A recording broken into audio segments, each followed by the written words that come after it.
Roll on to grief hallucination. What about that one?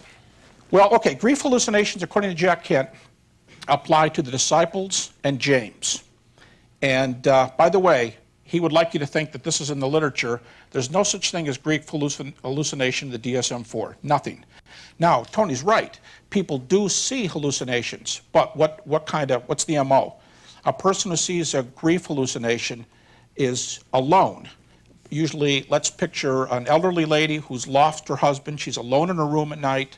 And as a lady I remember from a church I pastored, she used to say, "Where's Daddy, where's Daddy?" And she walked around the house, and that's all she said. She's a candidate, perhaps, for a grief hallucination. But you've got problems with groups of people seeing Jesus. Right there in 1 Corinthians 15, you've got three groups of people. You've got the fact that they had despair. Hallucinations don't come out of despair. So hallucinations, when you believe something so strongly, you make the image. Even with Paul alone, you've got too many different people, persons, places. You've got women, men, indoors, outdoors, walking, sitting, standing. We can go on. You've got an empty tomb. By the way, I've got a friend who's done some research on hallucination. They do not cause, as a general rule, they do not cause any kind of transformation. People who have these get talked out of them. Somebody says, "No, come on, you're not seeing your husband," and they'll say, "Oh, yeah, you're right." What do you think, talk Tony? Right out of them.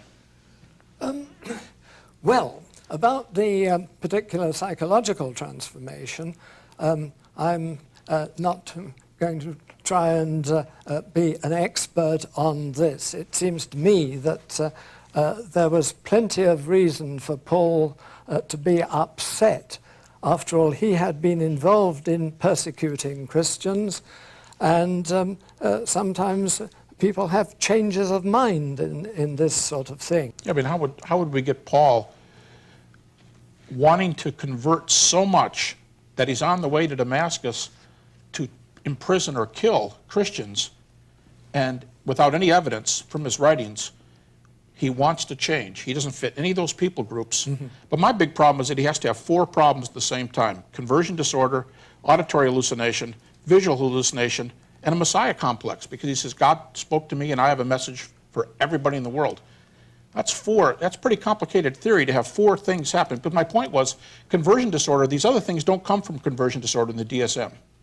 So you've got to have four simultaneous problems at the same time. I just think that's highly improbable that would all happen to a man without cause from his own writings. Yeah. What grounds would Kent give in terms of saying that from the data, from the evidence, he would draw those things? Because we don't seem to get that picture from the Apostle Paul. Isn't that more hypotheses?